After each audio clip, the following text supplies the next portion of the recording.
Waste అయితే ఇవన్నీ నవలాలి ఇంకా దాన్ని కూర్చోరు. ఇదిగో ఇవన్నీ నాయి కాదు, వాళ్ళు వీళ్ళు వేసారు. నేను అట్లా అనుకోబాకు తప్పుగా. నేను తిన్నాను.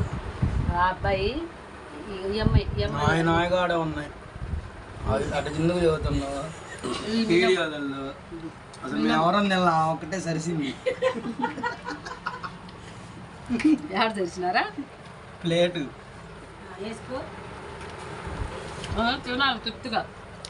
ఇక్కడ ఇన్ని ప్లేట్లు ఉన్నా ఒక్క ప్లేట్ కూడా ఇంత నిండుగా లేదు. ఇంత నిండుగా ఒక్క ప్లేట్ కూడా లేదు. బాగా తినాలి తిను. వాళ్ళు తినటం చేత కాదు, తినటం రాను మనం ఏం చేస్తాం? కడుపు మంచిగా తినాలి, బాగా తినాలి. మనం జీవితంలో తినటానికి కోసం అలా అని ఇంత ఇంత కాదు, కొద్దిగా అంతే. నాలుగు కొద్దిగా అయిపోయింది కొంచెం. ఆ అమ్మాయి గిన్నెడు బువ్వ, ఈ గిన్నె ఇవన్నీ ఒక్కటే వేసుకుంది మొత్తం. ఇక ఈ గిన్నెడు కూర ఏంటంటే ఇది గిన్నెడు కూర, ఇంకో గిన్నె చారు, ఇంకా ఉన్నాం మేము తిన్నాం. ఏంటంటూ తిన్నా, నీకు తింటాం రాలేదు, నాకు తింటాం వచ్చింది అంతే. తిండికి ముందు అమ్మాయి పెళ్లి కూతురు మర్చిపోయినా, పెళ్లి కూతురు పోగు పెట్టింది మర్చిపోయినా. పెళ్లి భోజనం కూర్చొని ఎత్తుతుంది ఇస్త్రాకు.